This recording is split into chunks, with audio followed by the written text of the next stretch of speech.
Shalom, kakak, abang, dan teman-teman semuanya yang sudah hadir. Selamat datang di Persekutuan Umum PMKFSM Undip, Jumat 20 Mei 2022, dengan tema Service Operational Procedure. Semoga kita bisa mengikuti persekutuan umum ini dengan hati yang ceria, dan semoga damai dari Tuhan Yesus bisa memberkati kita, sehingga kita bisa mengikuti persekutuan umum ini mulai dari awal, pertengahan, hingga akhir. Nah, abang, kakak, dan teman-teman semuanya, agar nantinya kita bisa mengikuti persekutuan umum dengan baik, ada beberapa rules yang harus kita taati dan patuhi. Yang pertama, mematikan mic selama PU kecuali saat dibutuhkan, misalnya saat menjawab sapaan dari WL ataupun pembicara. Yang kedua, menempati tempat yang nyaman, namun tidak mengurangi kehikmatan dalam beribadah. Yang ketiga, peserta PU diharapkan mengikuti ibadah mulai dari awal hingga akhir dengan sikap yang baik. Dan yang keempat, peserta PU menggunakan format nama dengan format nama underscore prodi angkatan, bisa dilihat contohnya, yaitu IREM_kimia 21. Nah, sebelum memulai persekutuan umum kita akan berdoa terlebih dahulu, kita akan saat hening dimulai.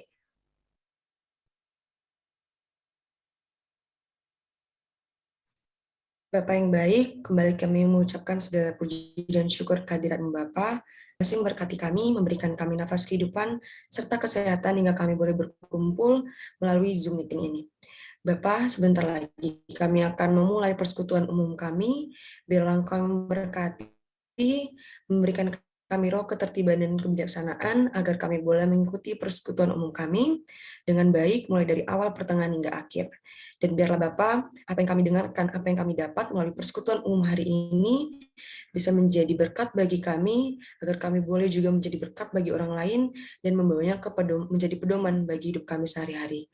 Kami serahkan seluruhnya ke dalam tangan pengasihan-Mu Bapa, agar apa yang kami lakukan boleh berkenan di hadapan-Mu. Kami juga berdoa Bapa, untuk abang, kakak, dan teman-teman kami yang saat ini belum boleh hadir bersama-sama dengan kami mengikuti persekutuan umum ini. Biarlah Kau yang memberkati mereka, mengetuk pintu hati mereka jika mereka dalam keadaan sakit, dan memberikan solusi jika mereka sedang dalam masalah. Segala dosa dan kesalahan yang kami perbuat, hapuskanlah itu agar kami layak disebut sebagai anak-Mu. Ini doa yang kami panjatkan melalui perantaran Yesus Kristus, Tuhan dan Juru Selamat kami yang hidup. Amin.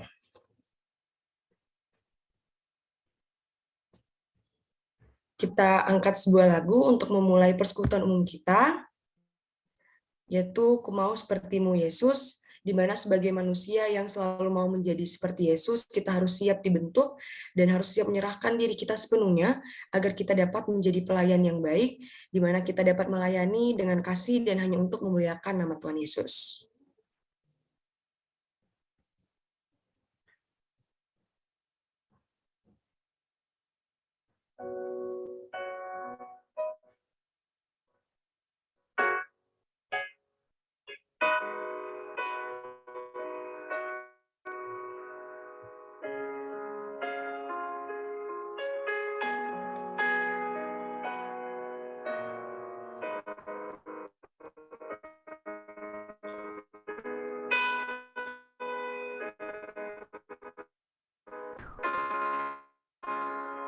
Siap dibentuk, demikian hidupku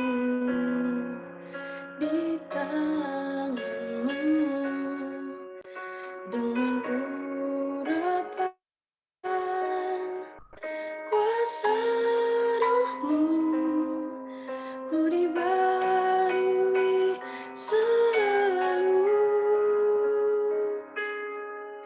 Jadikan ku alat dalam rumah-Mu, inilah hidupku di tangan-Mu. Bentuklah seturut kehendak-Mu, pakailah sesuai rencana-Mu.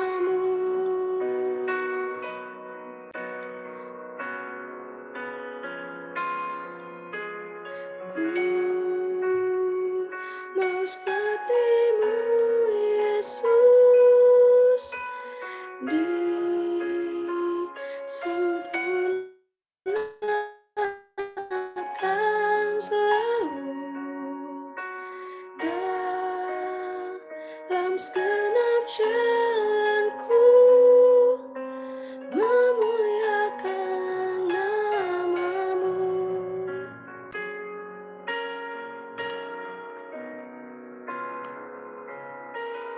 Ku Allah dalam rumah-Mu, inilah hidupku di tangan-Mu.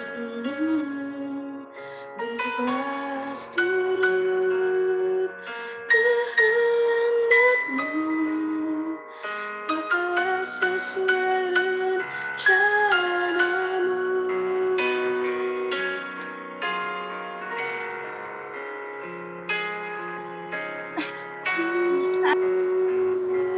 Seperti-Mu, Yesus, disempurnakan selalu dalam segenap jalanku, memuliakan nama-Mu. Ku mau seperti-Mu, Yesus,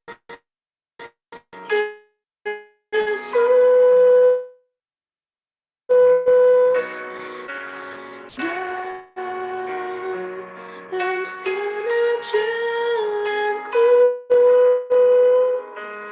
memuliakan nama-Mu.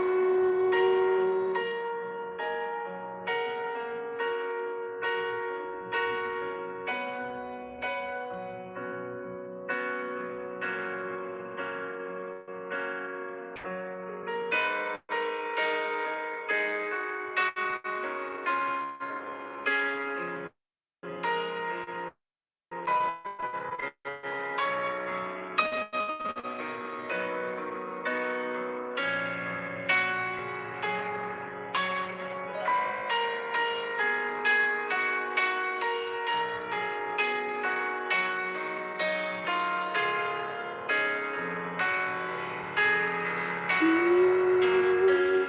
mau seperti-Mu, Yesus,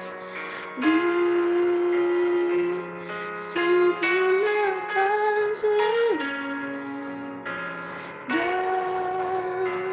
dalam segenap jalanku, memuliakan nama-Mu.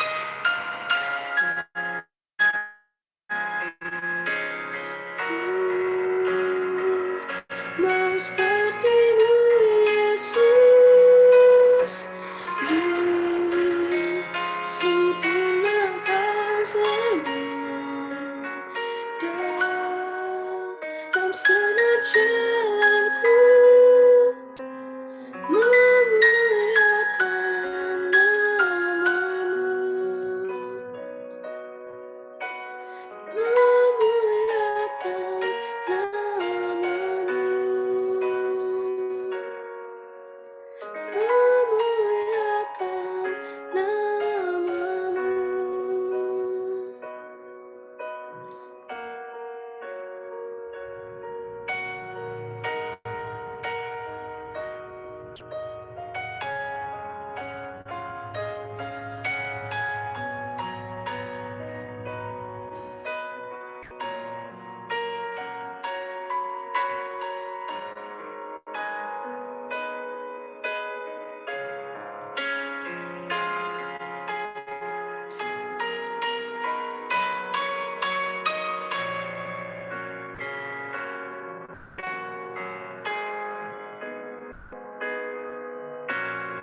Memuliakan nama-Mu.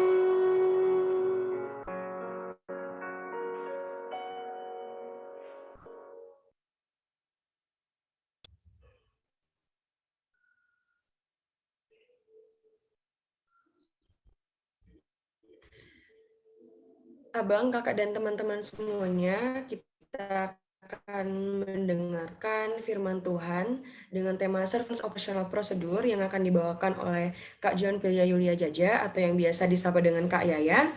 Untuk Kak Yaya,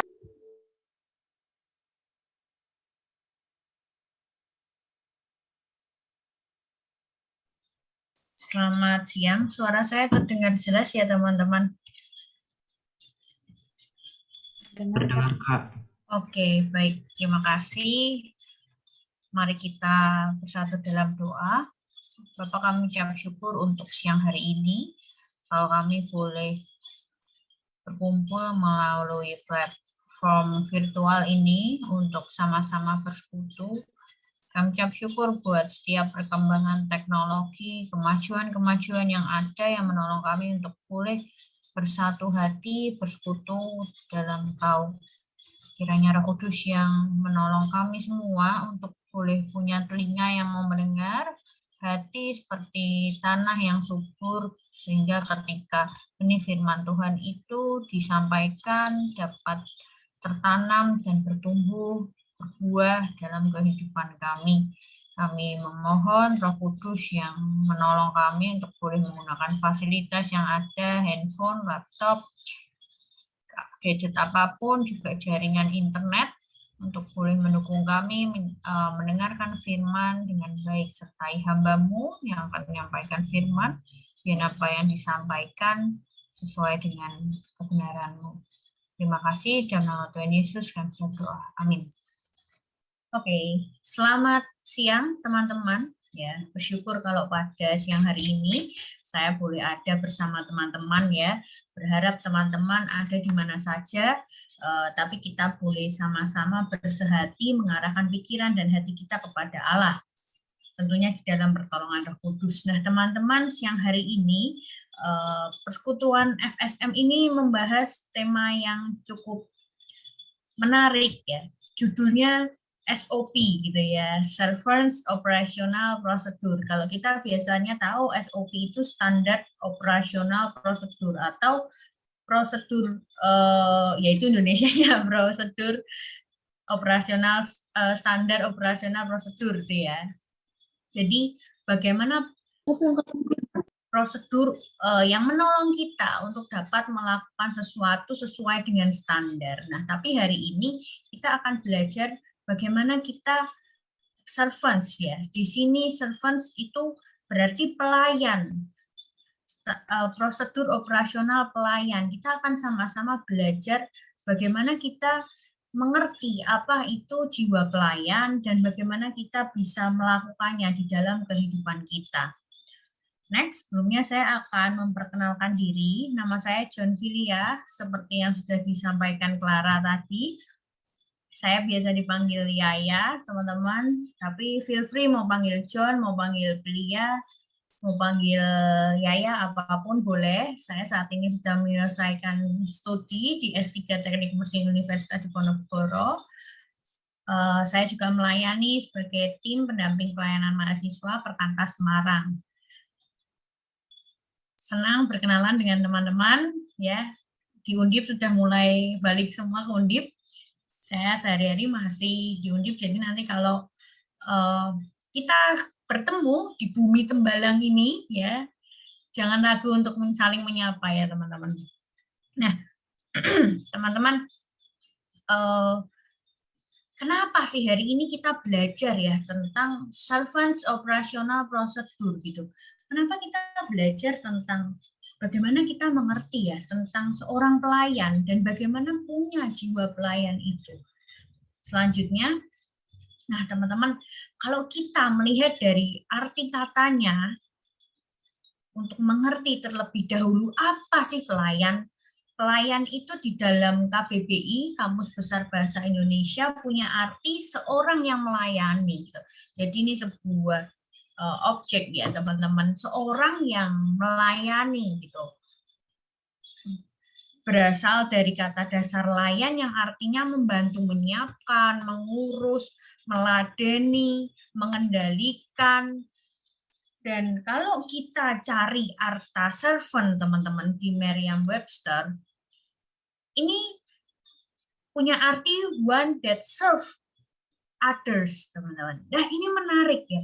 Kalau di bahasa Indonesia dikatakan seorang yang melayani, tapi servant di dalam bahasa terjemahan Inggrisnya itu one that serve others. Di sini jelas dikatakan bahwa melayani itu melakukan sesuatu untuk orang lain, teman-teman. Itu artinya bukan untuk diri kita sendiri ya. Hal ini jelas berbicara tentang apa yang dilakukan untuk orang lain. Nah, kenapa kok kita belajar gitu? Kenapa perlu menjadi pelayan? Kenapa perlu punya jiwa pelayan, teman-teman? Nah, sebagai orang percaya yang mau terus bertumbuh serupa dengan Kristus, jiwa pelayan ini yang juga dimiliki oleh Kristus. Next. Bagaimana visi dari PMKF SM ya teman-teman? Alumni yang berkarakter Kristus dan memiliki kompetensi bagi kemajuan industri, pendidikan, dan penelitian di Indonesia. Kita sama-sama mau, ini harusnya di-enter ya, kita sama-sama mau belajar tentang apa itu jiwa pelayan dengan berteladan kepada Yesus, teman-teman. Karena sejatinya Yesus sendiri memiliki karakter tersebut, teman-teman. Nah, jadi jiwa pelayan ini merupakan karakter Kristus. Nah, di sini sama-sama kita di persekutuan PMKF FSM ya, mau belajar bagaimana kita bertumbuh semakin serupa dengan Kristus. Nah, hari ini tentang jiwa pelayan. Kita akan meneladani Yesus dari kisah Yesus membasuh kaki murid-murid. Teman-teman, kalau sejak kecil terlahir sebagai seorang yang beribadah di gereja, ikut sekolah minggu, pasti tidak asing dengan kisah ini ya, kisah menjelang kematian Yesus. Nah, kita mau baca dari Yohanes 13 ayat 1 sampai 20. Saya akan minta tolong beberapa teman untuk membacakan ya. Saya minta tolong 5 orang untuk membacakan. Mungkin saya akan random ya. Teman-teman mungkin kalau teman-teman kalau ready bisa raise hand. Saya akan sebutkan random. Saya minta tolong bantuannya Ivana, statistika 19. Kemudian saya minta tolong bantuannya Lita, kimia 21. Kemudian bantuannya Shalom, kimia 20. Minta tolong bantuannya Yefta, matematika 20. Saya minta tolong bantuannya Clara. Oke, gimana? Apakah bersedia yang tadi saya sebutkan tadi? Clara bersedia ya, sudah angguk-angguk ya. Yang lainnya? Gimana teman-teman? Ivana, Yefta.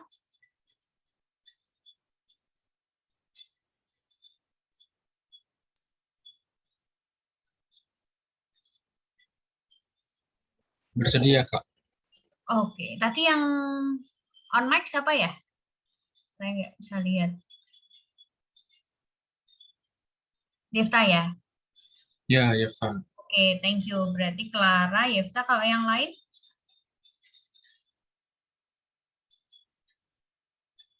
Mungkin berhalangan ya. Baik, kalau begitu minta tolong saja Clara dan Yefta untuk membacakan, bisa minta tolong dibacakan bergantian, mulai dari Clara dulu, ayat pertama, kemudian disambung oleh Yefta ya, ayat berikutnya. Sebelumnya maaf Kak, tadi di mana bacanya? Yohanes 13 ayat 1 sampai 20. Baik.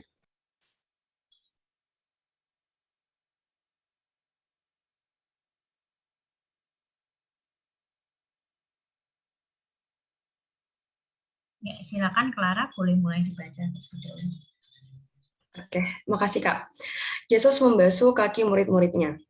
Sementara itu, sebelum hari raya Paskah dimulai, Yesus telah tahu bahwa saatnya sudah tiba untuk beralih dari dunia ini kepada Bapa. Sama seperti Ia senantiasa mengasihi murid-muridnya, demikianlah sekarang Ia mengasihi mereka sampai kepada kesudahannya. Mereka sedang makan bersama dan iblis telah membisikkan rencana dalam hati Yudas Iskariot, anak Simon, untuk mengkhianati dia. Yesus tahu bahwa Bapanya telah menyerahkan segala sesuatu kepadanya dan bahwa Ia datang dari Allah dan kembali kepada Allah. Lalu bangunlah Yesus dan menanggalkan jubahnya. Ia mengambil sehelai kain lenan dan mengikatkannya pada pinggangnya. Kemudian ia menuangkan air ke dalam sebuah basi dan mulai membasuh kaki murid-muridnya, lalu menyekanya dengan kain yang terikat pada pinggangnya itu. Maka sampailah ia kepada Simon Petrus, kata Petrus kepadanya, "Tuhan, engkau hendak membasuh kakiku?" Jawab Yesus padanya, "Apa yang kuperbuat engkau tidak tahu sekarang, tetapi engkau akan mengertinya kelak." Kata Petrus kepadanya, "Engkau tidak akan membasuh kakiku sampai selama-lamanya." Jawab Yesus, "Jikalau aku tidak membasuh engkau, engkau tidak mendapat bagian dalam aku." Kata Simon Petrus kepadanya, "Tuhan, jangan hanya kakiku saja, tetapi juga tangan dan kepalaku." Kata Yesus kepadanya, "Barang siapa telah mandi, ia tidak usah membasuh diri lagi selain membasuh kakinya, karena ia sudah bersih seluruhnya. Juga kamu sudah bersih, hanya tidak semua." Sebab ia tahu siapa yang akan menyerahkan dia, karena itu ia berkata, "Tidak semua kami bersih." Sesudah ia membasuh kaki mereka, ia mengenakan pakaiannya dan kembali ke tempatnya. Lalu ia berkata kepada mereka, "Mengertikah kamu apa yang telah kuperbuat kepadamu?" Kamu menyebut aku guru dan Tuhan, dan katamu itu tepat, sebab memang akulah guru dan Tuhan. Jadi jikalau aku membasuh kakimu, aku yang adalah Tuhan dan gurumu, maka kamu pun wajib saling membasuh kakimu. Sebab aku telah memberikan suatu teladan kepada kamu, supaya kamu juga berbuat sama seperti yang telah kuperbuat kepadamu. Aku berkata kepadamu, sesungguhnya seorang hamba tidaklah lebih tinggi daripada tuannya, ataupun seorang utusan daripada dia yang mengutusnya. Jikalau kamu tahu semua ini, maka berbahagialah kamu, jika kamu melakukannya. Bukan tentang kamu semua aku berkata, aku tahu siapa yang telah kupilih, tetapi haruslah genap nas ini. Orang yang makan rotiku telah mengangkat tumitnya terhadap aku. Aku mengatakannya kepadamu sekarang juga sebelum hal itu terjadi, supaya jika hal itu terjadi, kamu percaya bahwa akulah dia.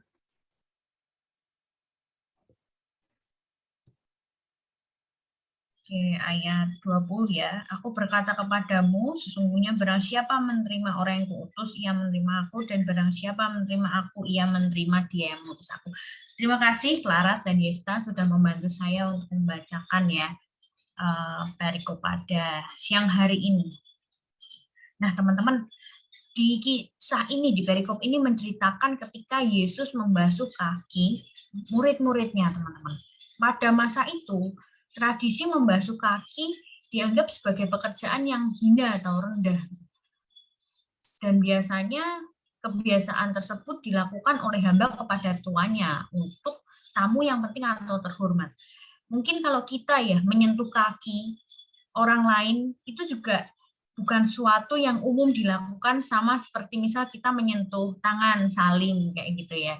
Seringkali ada perasaan jijik, perasaan ih ngapain sih pegang kaki kayak gitu ya, perasaan nggak mau karena itu bau kakinya kotor kan, nginjak macam-macam gitu. Nah, bukan suatu hal yang gampang dilakukan ya teman-teman. Bahkan kita saat ini untuk membasuh kaki gitu ya. Karena kita tahu bahwa kaki itu bagian tubuh yang sering kali baik dilihat ataupun dicium aromanya itu tidak mengenakan atau tidak indah gitu ya. Nah, tapi yang menarik dari peristiwa pembasuhan kaki ini, kita mau lihat bersama-sama, minta tolong next slide. Ketika Yesus melakukan pembasuhan kaki ini ya, Yesus melakukannya dengan sadar betul sebagai utusan anak Allah bagi dunia ini. Jadi ketika itu Yesus ketika sedang bersama murid-muridnya ya, Yesus menyadari gitu ya. Dituliskan di sini Yesus tahu bahwa Bapaknya telah menyerahkan segala sesuatu kepadanya dan bahwa ia datang dari Allah dan kembali kepada Allah, teman-teman. Di Yohanes ini menunjukkan bahwa Yesus ini sebagai utusan anak Allah bagi dunia ini. Lalu di ayat yang keempat, di dalam kesadarannya bahwa dia itu utusan anak Allah bagi dunia ini, Yesus bangun, menanggalkan jubahnya, mengambil sehelai kain lenan dan mengikatkannya pada pinggangnya, teman-teman. Nah, kalau kita lihat di terjemahan New English Version, teman-teman, dikatakan bahwa Yesus itu menanggalkan jubahnya atau outer clothes. Nah, di dalam catatan NIT atau New English Translation ini menunjukkan bahwa kebiasaan tersebut biasa dilakukan oleh seorang hamba. Karena jubah itu menunjukkan tanda kebesaran seseorang, teman-teman. Dan Yesus mengganti jubahnya tadi dengan menggunakan kain lenan dan mengikatkan pada pinggangnya, seperti pakaian seorang hamba. Nah, di sini Yesus meninggalkan kebesarannya. Lalu di ayat berikutnya ya teman-teman, di ayat 13, kalau tadi dikatakan bahwa Yesus ya menunjukkan itu utusan anak Allah bagi dunia ini, nah di sini murid-muridnya yang sedang bersama-sama dengan Yesus itu juga menyadari gitu. Mereka menghormati Yesus sebagai guru dan Tuhan. Di ayat 20, kamu menyebut aku guru dan Tuhan. Dan katamu itu tepat sebab memang akulah guru dan Tuhan. Murid-murid Yesus menghormati Yesus gitu. Dengan menganggap bahwa Yesus itu lebih tinggi dari mereka, teman-teman. Nah, melalui 3 poin ini, teman-teman, kita belajar bahwa Yesus itu utusan anak Allah. Bahkan sekelilingnya menganggap, ya, Yesus lebih tinggi. Mereka menghormati Yesus. Tapi sikap yang diambil Yesus, tindakan Yesus membasuh kaki murid-muridnya, yang biasanya itu dilakukan seorang hamba kepada tuannya, menunjukkan bahwa Yesus mau mengambil pekerjaan yang paling rendah dan melayani murid-muridnya. Meskipun murid-muridnya mengakui bahwa Yesus lebih tinggi, menganggap Yesus sebagai guru dan Tuhan. Nah, di sini Yesus tidak sedang mengajarkan kepada murid-muridnya bagaimana cara membasuh kaki. Oh, cara membasuh kaki diangkat dulu kakinya, dibasuh pakai air, kemudian dilap. Bukan seperti itu poinnya. Tapi yang mau Yesus sampaikan, yang mau Yesus tekankan kepada murid-muridnya, yaitu bahwa, di next slide, standar keagungan berdasarkan firman Allah berbeda dengan standar keagungan yang ada di dunia ini, teman-teman. Seringkali yang kita lihat ya, kalau semakin tinggi status sosial di masyarakat, maka akan menuntut pelayanan yang terbaik dimanapun berada. Tapi kita lihat di sini, Yesus seorang anak Allah, Yesus dianggap guru dan Tuhan, ia dihormati oleh murid-muridnya. Tapi Yesus mau melakukan pekerjaan seorang hamba. Yesus mau merendahkan diri, membasuh kaki murid-muridnya. Nah, yang kita temui umumnya di dunia ini, kalau misalkan kedudukannya semakin tinggi, berarti harus dapat pelayanan yang makin oke dong, gitu. Pelayanan yang semakin banyak, gitu. Contohnya, kalau misalkan kita misal ada pejabat gitu ya, pasti seringkali misal kalau ada pejabat tempat duduknya itu sofa. Nah, mungkin yang rakyat-rakyat jelata ini ya, rakyat-rakyat biasa duduknya di kursi-kursi plastik. Atau misalkan kalau mau lewat di suatu jalan tertentu, diutamakan dikasih petugas-petugas yang bisa mengarahkan jalan supaya lancar, teman-teman. Nah, seringkali standar dunia ini yang kita pakai. Tapi hari ini kita belajar servants operational procedure. Bukan pakai standarnya dunia, tapi standar firman Allah. Bahwa keagungan, standar keagungan berdasarkan firman Allah berbeda dengan dunia. Kalau firman Allah mengajarkan bagaimana kita mau merendahkan diri kita sekalipun kita punya kedudukan, kita punya posisi yang tinggi. Mungkin kita merasa, aku ini mahasiswa loh, dan mungkin nanti kalau jadi alumni, aku ini lulusan sarjana, aku nggak mau melayani orang lain gitu, nggak layak melayani gitu teman-teman. Tapi di sini kita melihat bagaimana Yesus mau melayani, dan ini menjadi teladan untuk kita. Lalu di ayat berikutnya kita juga melihat ya teman-teman. Next. Bagaimana orang-orang yang Yesus layani itu tidak semuanya punya maksud yang baik kepada Yesus gitu ya. Di ayat 2 di sini dikatakan bahwa ketika Yesus makan bersama-sama dengan murid-muridnya, iblis itu membisikkan rencana yang pada Yudas Iskariot ya, salah satu murid Yesus, untuk mengkhianati dia. Kemudian kalau kita baca di perikop berikutnya, di ayat 36 sampai ayat 37, dalam percakapan Yesus dengan Petrus, Yesus itu tahu, bahkan Yesus udah nyampein ke Petrus nih, kalau Petrus ini sebelum ayam berkokok, nanti Petrus tuh akan menyangkal Yesus. Ketika Yesus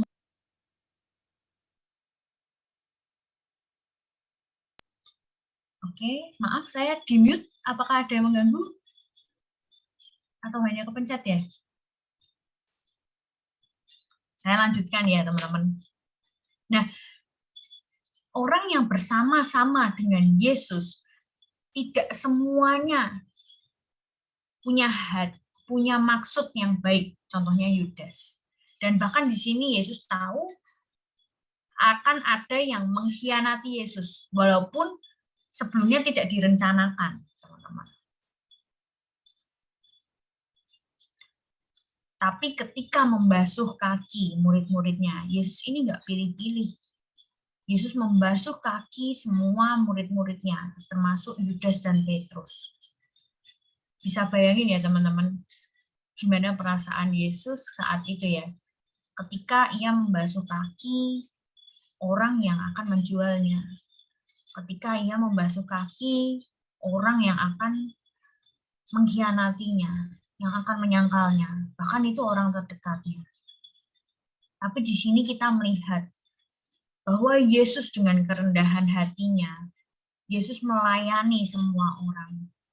Bahkan orang-orang yang menurut dunia, yang menurut standar dunia, lagi-lagi kalau kita bicara SOP ya, standar dunia ya itu nggak layak untuk dilayani.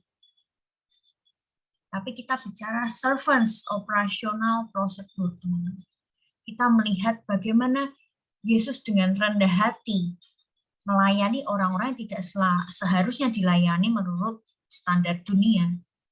Di next slide. Nah, kerendahan hati ini bicara tentang bagaimana kita punya kemampuan untuk mengosongkan diri. Next slide. Apa yang teman-teman lihat di slide? Kosong. Mengosongkan diri dari apa? Mengosongkan diri dari keinginan yang berpusatkan pada diri sendiri. Ingin disanjung, ingin dipuji, ingin memperoleh sesuatu gitu ya. Nah, kerendahan hati itu punya arti freedom from pride or arrogance. Terbebas dari pride ya, atau kesombongan gitu. The quality of state or state of being humble gitu ya teman-teman. Bagaimana kita mengosongkan diri kita dari keinginan yang berpusatkan pada diri sendiri gitu, untuk menolong orang lain memenuhi kebutuhan mereka. Kalau kita masih ada keinginan untuk berpusat pada diri sendiri, yang fokusnya pada diri kita, tidak kosong, berarti itu belum rendah hati. Nah, kerendahan hati ini Yesus miliki, bagaimana ia menunjukkan jiwa pelayan yang ia miliki kepada murid-muridnya. Lalu berikutnya, tadi ya, kalau bicara tentang standar dunia, Yudas dan Petrus itu nggak layak. Tapi Yesus tetap melayani orang-orang yang nggak berdasar standar dunia itu nggak layak untuk dilayani. Nah, di sini melihat ada ketulusan, teman-teman. Next, bukan tulus yang nyanyi hati-hati di jalan ya, tapi tulus di sini punya arti melayani tanpa melihat balasan yang didapat. Nah, ini motivasi yang benar, teman-teman, dalam melayani. Baik kita melayani nanti ketika sudah jadi alumni, melayani di dunia kerja, melayani atau sekarang melayani di PMK FSM sebagai panitia, pengurus, melayani di gereja. Kita perlu tulus, teman-teman, melayani tanpa melihat balasan yang didapat. Kalau melihat tadi, Yudas balasannya apa? Malah dijual. Petrus, dilayani balasannya apa? Dihianati, malah menyangkal Yesus.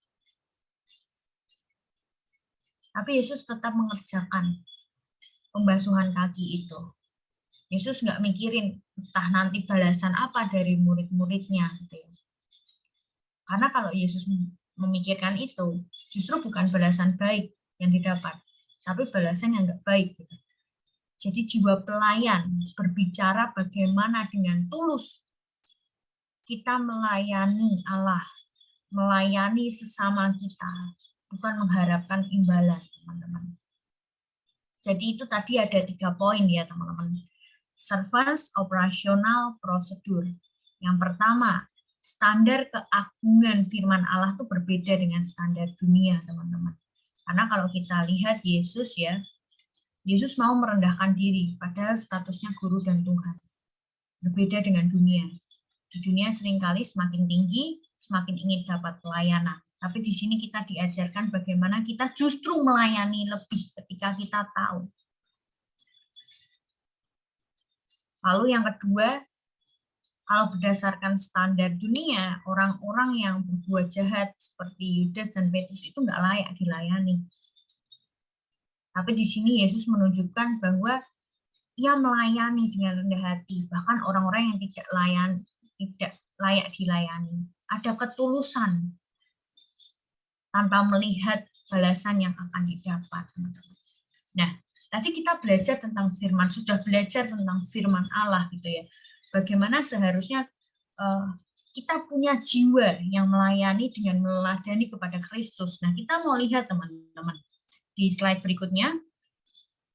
Beberapa waktu yang lalu ya, 2-3 tahun yang lalu, di dalam simposium internasional kepala sekolah dan pengawas sekolah ya, di dalam pidatonya kita tahu Mas Menteri Mendikbud Nadiem Makarim itu menyampaikan bahwa beliau ini menyampaikan tentang kepemimpinan 2.0. Jadi bagaimana standar kepemimpinan yang baru yang seharusnya dimiliki oleh para guru, oleh para pendidik, teman-teman. Nah, dalam penggalan pidatonya ini menarik diri saya, teman-teman. Di mana Mas Menteri ini menyampaikan gitu ya.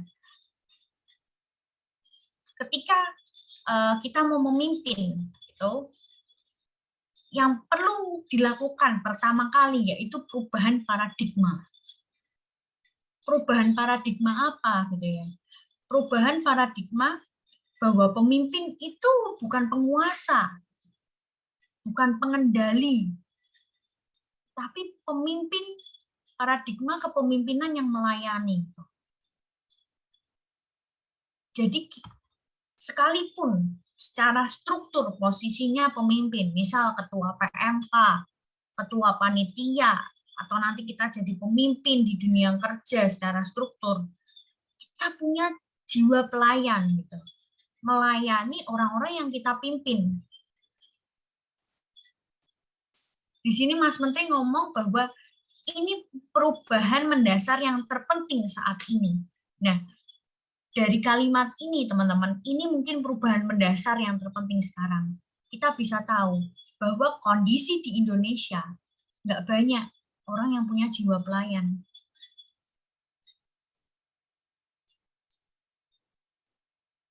Ketika perlu dilakukan perubahan paradigma, berarti saat ini paradigma yang dimiliki, ya pemimpin itu penguasa. Pemimpin itu pengendali yang bisa melakukan apa aja, yang bebas memerintah. Nah, ini seharusnya jadi refleksi buat kita ya teman-teman. Apakah kita ada di dalam bagian orang-orang yang sejauh ini punya paradigma tersebut? Sudahkah kita memiliki jiwa pelayan, teman-teman? Dan sejatinya sebagai murid Kristus, teman-teman, bagaimana kita memiliki jiwa pelayan, prosedurnya sudah Yesus sampaikan di dalam firman Allah yang bisa kita baca. Bagaimana Yesus sendiri menjadi teladan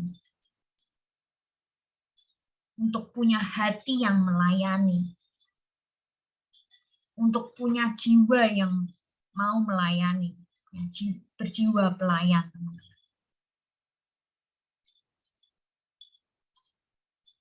Nah, kita saat ini tuh jadi orang-orang yang diharapkan bangsa nih, karena kan usia-usia kita itu disebut bonus demografi. Bonus demografi ketika kita bisa mengerjakan peran kita dengan benar. Bencana demografi kalau kita yang masih mau kita, mau jadi penguasa, mau memerintah seenaknya, ya. Nah, mari kita renungkan. Sebagai murid Kristus, maukah kita meneladani Yesus, bertumbuh serupa dengan Yesus, memiliki jiwa pelayan tersebut? Nah, saya akan menutup sharing ini dengan sharing pengalaman saya. Saya minta tolong slide-nya bisa di next, dimundurin ya ke perkenalan.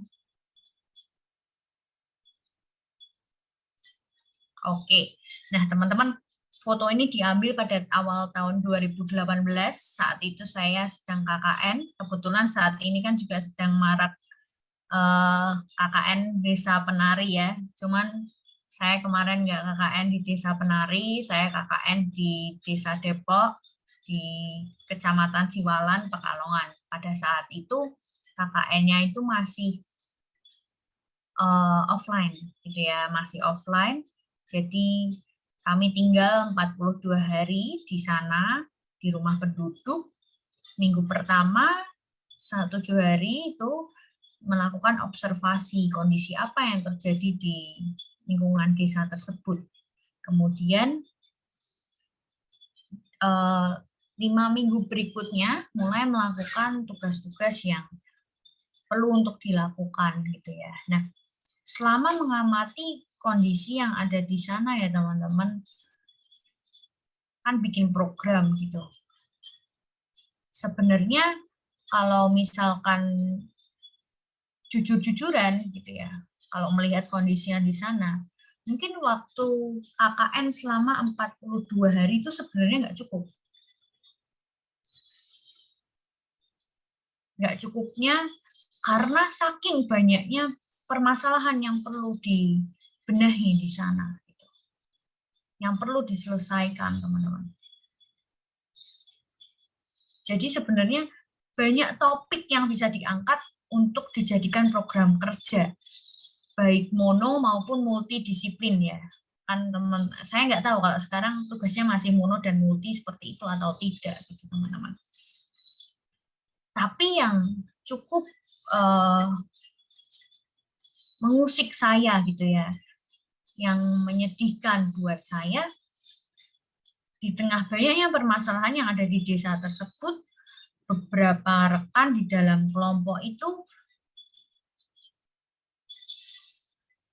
membuat program kerja jiplakan tahun sebelumnya.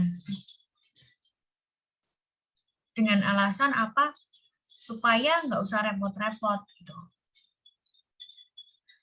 Nggak usah keluar uang, nggak usah buat laporan susah-susah. Laporannya sudah ada, tinggal diganti-ganti aja sedikit. Padahal begitu banyak permasalahan gitu yang ada di desa tersebut. Bahkan saya malah sampai bingung, ini mau ngapain ya yang dikerjain gitu, yang realistis dikerjain dalam waktu kurang dari 42 hari gitu, teman-teman. Nah, alasannya kenapa kok pakai program kerja di belakang tahun lalu gitu. Ya, alasannya ada di standar dunia yang tadi sudah disampaikan gitu ya. Kalau standar dunia tadi kan maaf, kalau standar keagungan firman Tuhan itu kan Yesus mau tetap merendahkan diri padahal statusnya guru dan Tuhan. Nah, ada anggapan bahwa nah kita kan mahasiswa ya, ngapain kita ngurusin desa itu? Lalu standar-standar yang lain, standar-standar dunia yang lain gitu. Ngapain melayani mereka? Kita nggak dibayar kok. Ada camatnya, ada lurahnya gitu. Ada orang-orang yang memang bertanggung jawab dibayar gitu. Mereka bukan siapa-siapa kita. Merasa bahwa itu bukan bagian kita dan nggak seharusnya, mereka nggak harus kok kita layani.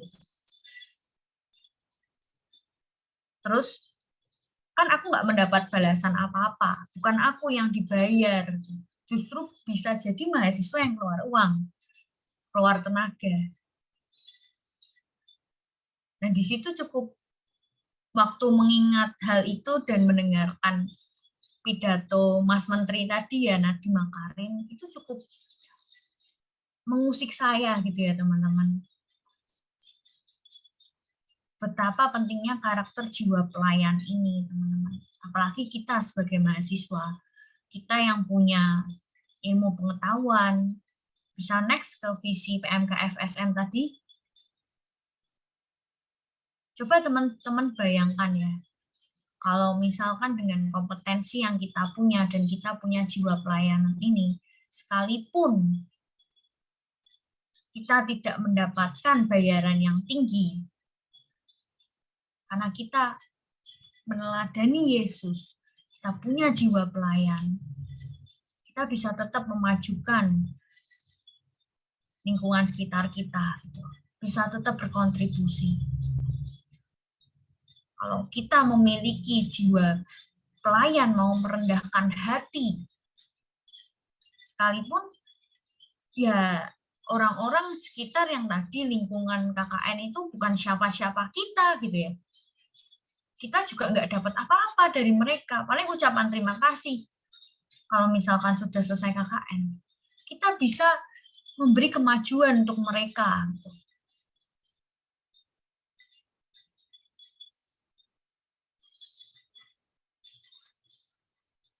Nah, ini perlu kita renungkan, teman-teman. Karena jiwa pelayan itu tidak lahir begitu saja. Ini karakter, bukan yang kita lahir, kita sudah punya jiwa pelayan. Tapi jiwa pelayan ini perlu dibangun, diusahakan, dilatih.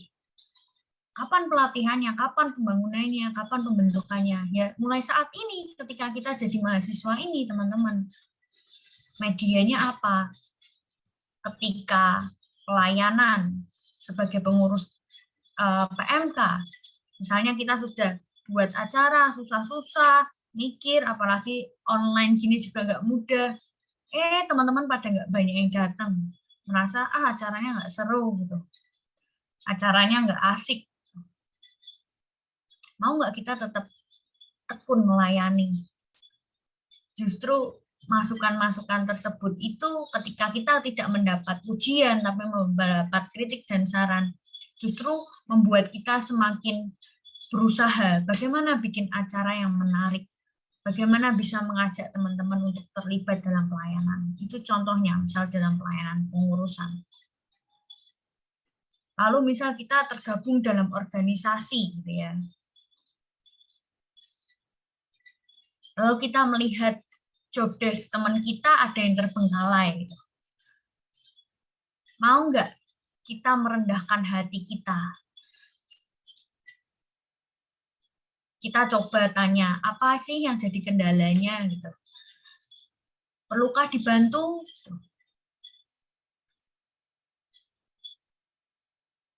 Kemudian juga di lingkungan sekitar kita gitu. Kalau ada yang kesulitan, mau nggak kita merendahkan hati kita tidak melihat siapa dia, tapi kita mau mengulurkan tangan kita. Nah, bagaimana kita memiliki jiwa pelayan itu nggak usah nunggu nanti waktu sudah jadi alumni, teman-teman. Tapi untuk menjadi alumni, karakter itu perlu dilatih, dibangun sejak sekarang. Nah, mari kita meladani Kristus dan terus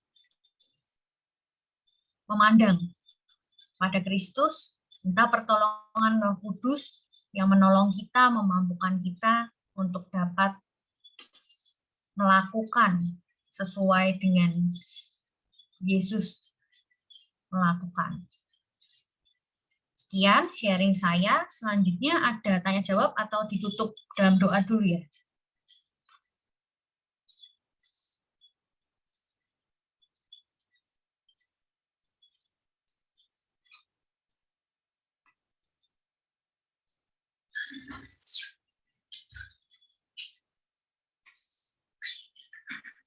Bagaimana teman-teman?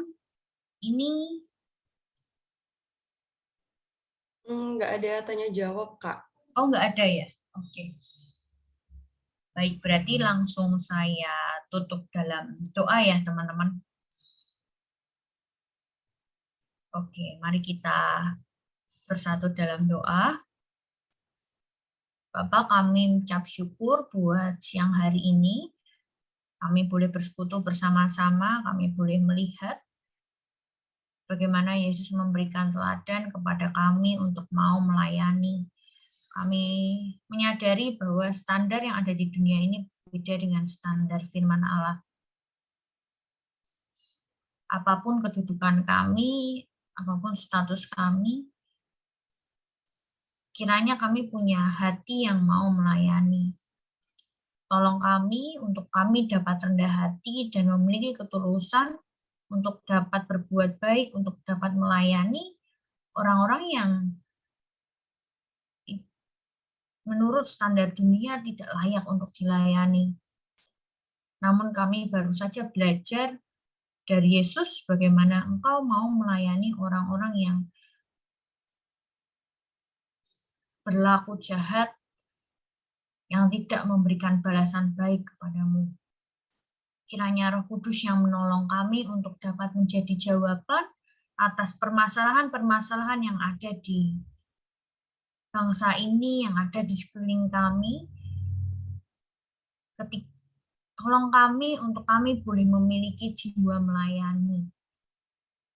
Roh Kudus yang menyertai kami di dalam setiap sikap dan tindakan kami, di pelayanan, kepanitiaan, juga pengabdian kami kepada masyarakat melalui KKN. Tolong kami agar kami bisa terus mengintegrasikan iman dan ilmu kami di dalam aktivitas-aktivitas kami. Biar kami tidak hanya tinggi iman, ataupun kami hanya tinggi ilmu, namun kami bisa jadi mahasiswa yang tinggi iman dan tinggi ilmu. Kami memohon pertolongan Roh Kudus di dalam kegiatan persekutuan kami berikutnya, biar Roh Kudus yang memimpin dan menyertai. Di dalam nama Tuhan Yesus kami sudah berdoa. Amin. Saya serahkan kepada MC. Oke, baik. Terima kasih Kak Yaya untuk firman Tuhan yang telah disampaikan. Nah, Abang, Kakak, dan teman-teman semuanya, melalui firman Tuhan yang tadi sudah dibawakan oleh Kak Yaya, kita tahu bahwa standar dunia tentunya berbeda dengan standar dari Tuhan Yesus, di mana dunia memandang siapa yang akan kita layani, sedangkan Tuhan Yesus melayani dengan sepenuh hati. Nah, sebagai pelayan yang melayani dalam kasih, kita melayani dengan hati sama seperti Tuhan Yesus yang tidak memandang rupa ataupun jabatan. Kita bisa lihat tadi dari yang disampaikan oleh Kak Yaya, di mana Yesus membasuh kaki murid-muridnya tanpa memandang bahwa Yesus adalah guru dan Tuhan. Nah, yang Yesus lakukan itulah mengajarkan kita untuk mau melayani tanpa memandang siapa yang akan kita layani, meskipun yang akan kita layani nantinya tidak memberikan respon positif, bahkan memberikan respon negatif kepada kita. Selain itu, Tuhan Yesus juga mengajarkan kepada kita agar kita tidak mengharapkan balasan atas apa yang sudah kita lakukan, termasuk ketika kita melayani orang lain. Nah, mungkin untuk kakak, abang, dan teman-teman semuanya yang ingin memberikan persembahan, bisa melalui OVO, ShopeePay, ataupun Dana, dengan nomor yang tertera di layar, atau bisa melalui juga dari Bank BNI dengan nomor rekening 137220391 atas nama Kak Rizky Triwita Saragi. Nah, untuk memudahkan pencatatannya nantinya, maka dimohon untuk mencantumkan kode 1 untuk persembahan. Contohnya, jika kakak, abang, dan teman-teman semuanya ingin memberikan dengan jumlah 100.000, bisa menambahkan angka 1 di belakang menjadi 100.001. Nah, untuk memudahkan juga pembayaran menggunakan OVO, ShopeePay, ataupun Dana, bisa langsung di-scan barcode yang sudah ada di layar. Untuk nats persembahan kita hari ini, yaitu diambil dari 2 Korintus 8 ayat 12 yang berbunyi, sebab jika kamu rela untuk memberi, maka pemberianmu akan diterima. Kalau pemberianmu itu berdasarkan apa yang ada padamu, bukan berdasarkan apa yang tidak ada padamu. Selanjutnya kita akan mendengarkan liputan PU PMK FSM 20 Mei 2022. Untuk Kak Sonia, aku persilahkan. Oke, terima kasih Clara. Halo semuanya, shalom semuanya. Gimana nih kabar dari teman-teman semua? Nah, semoga kita di dalam keadaan sehat ya teman-teman. Puji syukur kepada Tuhan karena hari ini kita masih bisa berkumpul sama-sama untuk mengikuti PU. Selanjutnya aku akan bacain liputan PU PMK FSM di hari ini Jumat 20 Mei 2022. Yang pertama kami ucapkan selamat ulang tahun untuk teman-teman yang berulang tahun dalam 1 minggu ini. Ada Jonathan dari Informatika 19, ada Evelyn dari Biotek 20, ada Naomi dari Biotek 20, ada Adinda dari Kimia 19, dan terakhir ada Kak Noni Helena dari Matematika 18. Ada ayat bagi teman-teman yang berulang tahun pada minggu ini, yaitu diambil dari 1 Yohanes 5 ayat 4, sebab semua yang lahir dari Allah mengalahkan dunia, dan inilah kemenangan yang mengalahkan dunia, iman kita. Sekali lagi aku mengucapkan selamat ulang tahun buat teman-teman. Tuhan Yesus memberkati. Selanjutnya, ada PMK FSM Store nih teman-teman. Nah, di PMK FSM Store ini, teman-teman bisa menemukan peralatan elektronik seperti headset, hybrid case, dan kabel data. Teman-teman juga bisa melakukan pembayaran tagihan, top-up pulsa, kuota internet, token listrik, Shopee, GoPay, ataupun OVO maupun Dana lewat PMK FSM Store. Jadi buat teman-teman yang ingin mencari kebutuhan seperti peralatan elektronik yang ada di layar, maupun melakukan pembayaran atau top-up, bisa langsung teman-teman menghubungi Dea melalui nomor 0851 5664 7616. Dan jangan lupa juga untuk follow IG PMK FSM Store untuk informasi yang lebih lanjut. Selanjutnya ada PMK Got Talent nih teman-teman. Nah, buat teman-teman yang punya bakat maupun kreativitas tinggi dan ingin dikembangkan, bisa banget nih teman-teman untuk ikut PMK Got Talent. Nah, buat teman-teman bisa langsung hubungi kontak. Ada David dengan nomor 0881 3881 372. Yang terakhir, di sini kita ada perpustakaan PMK FSM, di mana teman-teman bisa untuk meminjamkan buku buat teman-teman yang tertarik untuk membaca buku. Ada apa aja di perpustakaan PMK FSM? Yang pertama ada buku Anda Melangkah Tuhan Memimpin, kemudian ada juga buku Jesus Christ Disciplemaker, dan ada buku Iman dan Agama oleh Pendeta Dr. Stephen Tong, dan masih banyak buku-buku lainnya. Nah, jadi buat teman-teman yang sekiranya mau minjam, bisa menghubungi kontak person Amalinda dengan nomor 0821 78705 ataupun melalui line. Nah, yang terakhir, teman-teman jangan lupa untuk selalu follow sosial media kita, PMK FSM.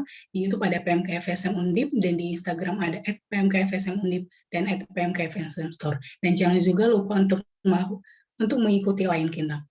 Demikian liputan PMK hari ini, aku kembalikan ke Clara.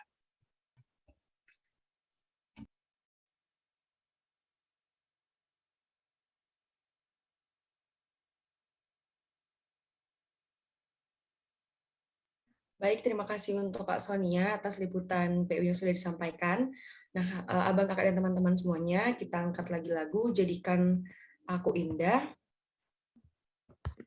di mana keindahan dari Tuhan Yesus membuat kita rindu datang kepadanya, maka mintalah kepada Tuhan Yesus agar kita bisa menjadi indah, melayani seturut dengan karyanya, dan taat dan selalu setia hanya kepadanya.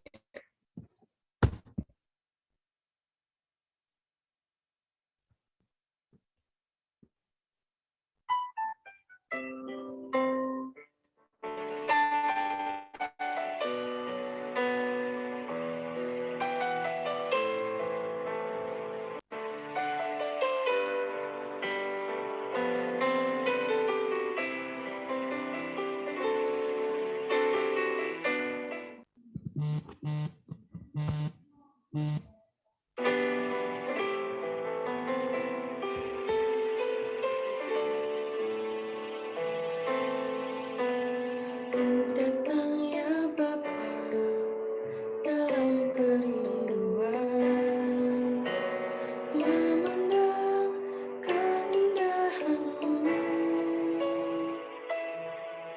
Ku berikan segalanya, semuanya yang ada. Ku ingin menyenangkan hati-Mu, oh Tuhan. Jadikan aku indah yang Kau pandang mulia, seturut karya-Mu di dalam hidupku. Ajarku berharap hanya kepadamu, taat dan setia kepadamu, Tuhan.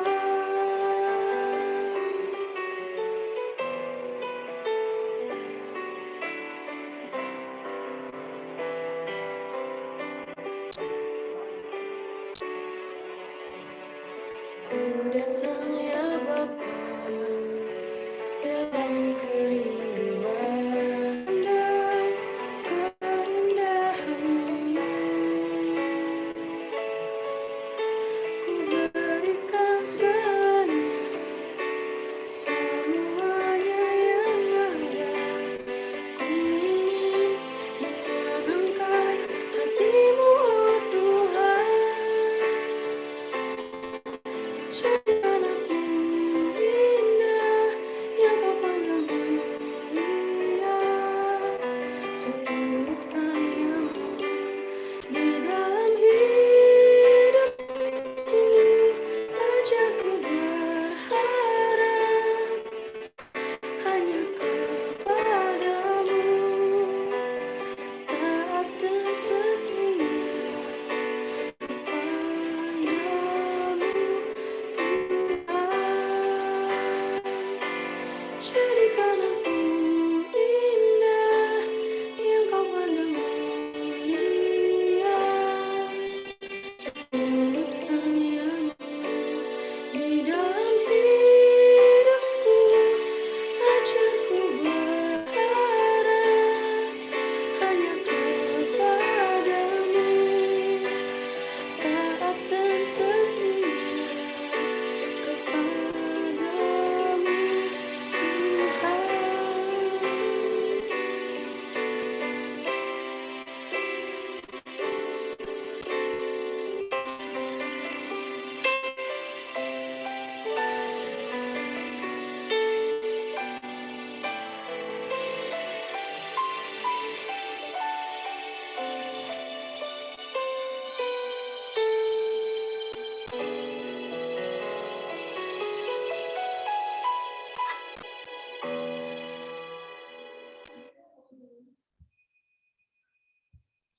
Selanjutnya kita akan menyampaikan doa-doa kita dengan pokok doa. Doakan anggota PMKFSM beserta keluarganya agar selalu diberi kesehatan dan berkati dalam setiap kegiatan perkuliahan. Dan doakan anggota PMK yang sedang dalam pengerjaan skripsi, persiapan PKL ataupun KP, maupun alumni yang sedang mencari pekerjaan agar selalu diberi hikmat dan kekuatan dalam pengerjaannya. Mungkin boleh dibawa dalam doa untuk Kak John, dimohon dengan kasih. Kepada Kak John, aku persilahkan. Oke. Kalian doa penutup ya, Dik? Oke, baik. Ya, Kak. Oke, baik. Ya, mari kita bersatu dalam doa. Bapak, kami ucap syukur buat waktu yang boleh kami miliki, juga setiap fasilitas yang ada, karunia yang kami miliki untuk boleh melayani Allah, sehingga kami boleh bersekutu di dalam PUPM KFSM siang hari ini, juga boleh melayani rekan-rekan kami. Kami bersyukur buat pujian yang boleh kami nyatakan kepada Engkau, juga untuk firman yang boleh kami dengarkan. Kiranya tidak hanya lewat di telinga kami, tapi biarlah itu boleh melekat dalam hati kami dan boleh kami kerjakan.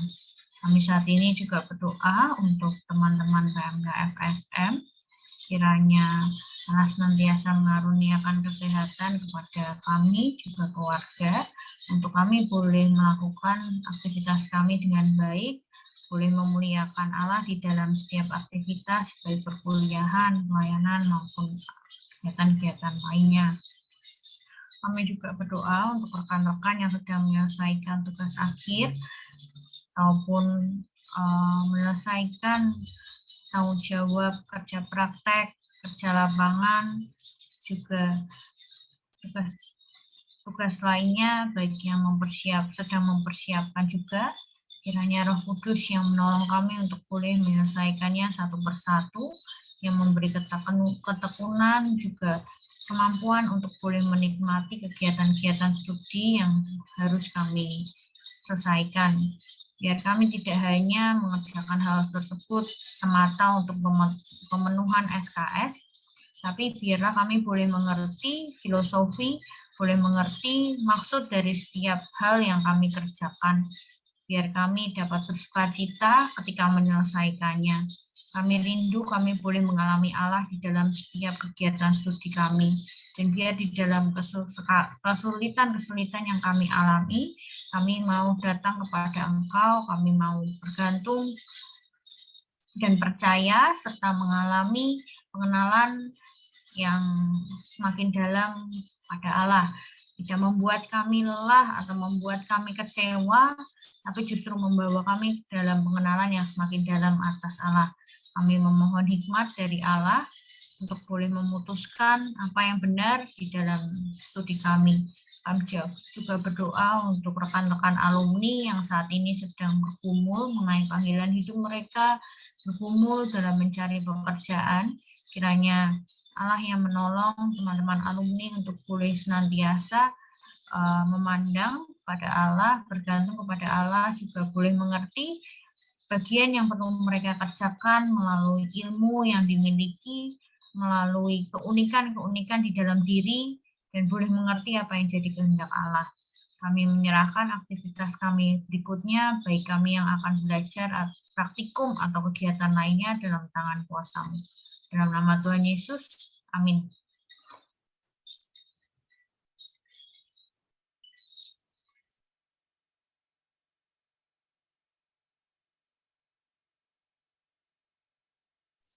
Terima kasih teman-teman dan Kak. Terima kasih untuk Kak Yaya atas doanya. Nah, Abang, Kakak, dan teman-teman semuanya, Persekutuan Umum PMK FSM pada hari ini sudah selesai.